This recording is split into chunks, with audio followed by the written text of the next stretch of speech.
গাজা ভূখণ্ডে নতুন করে হামলা চালানোর আগে আমেরিকার সঙ্গে আলোচনা করেছিল ইসরায়েল, এমনটাই দাবি করেছেন হোয়াইট হাউসের প্রেস সচিব ক্যারোলিন লেভিট।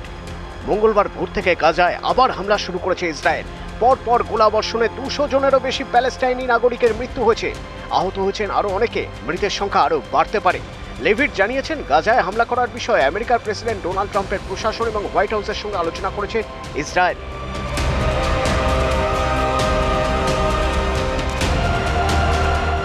আমেরিকান সংবাদ মাধ্যমকে লেভিট বলেন, প্রেসিডেন্ট ট্রাম্প যেমন স্পষ্ট করে দিয়েছে, হামাস, হুতি, ইরান যারা শুধু ইসরায়েলের নয় আমেরিকাতেও সন্ত্রাস পাকাতে চায়, তাদের মূল্য চোকাতে হবে, তাদের উপর নরক বর্ষণ হবে।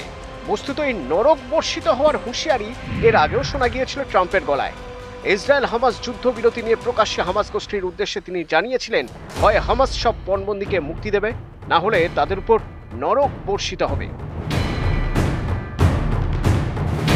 ইসরায়েলের পরপর হামলার মুখে পাল্টা হুঁশিয়ারি দিয়েছে হামাসও। হামাস নেতা ইজ্জাত আল রিশেক বলছেন, নতুন করে হামলা চালিয়ে ইসরায়েল নিজেদের পণবন্দীদের বলি দেওয়ার সিদ্ধান্ত নিয়েছে। এই হামলা হামাসের হাতে বন্দী থাকা বাকি ইসরায়েলিদের মৃত্যু পরোয়ানা হতে পারে।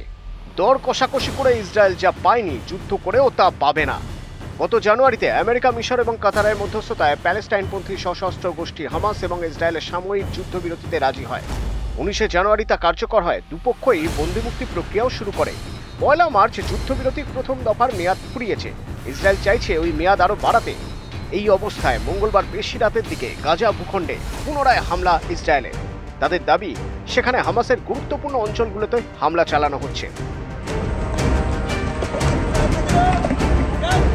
যুদ্ধবিরতি নিয়ে পরবর্তী আলোচনায় কোনো অগ্রগতি না হওয়াতেই হামলার নির্দেশ বেঞ্জামিন নেতানিয়াহু। তার দপ্তর থেকে বলা হয়েছে, ইসরায়েল এখন থেকে আরও বেশি সামরিক শক্তি নিয়ে হামাসের বিরুদ্ধে হামলা চালাবে।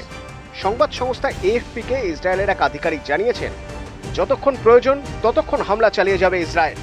রাষ্ট্রপুঞ্জে ইসরায়েলের কূটনীতিক ড্যানি ড্যানন জানিয়েছেন, যতক্ষণ ইসরায়েলি পণবন্দীরা গাজায় আটকে থাকবে ততক্ষণ ইসরায়েল কোনো দয়া দেখাবে না।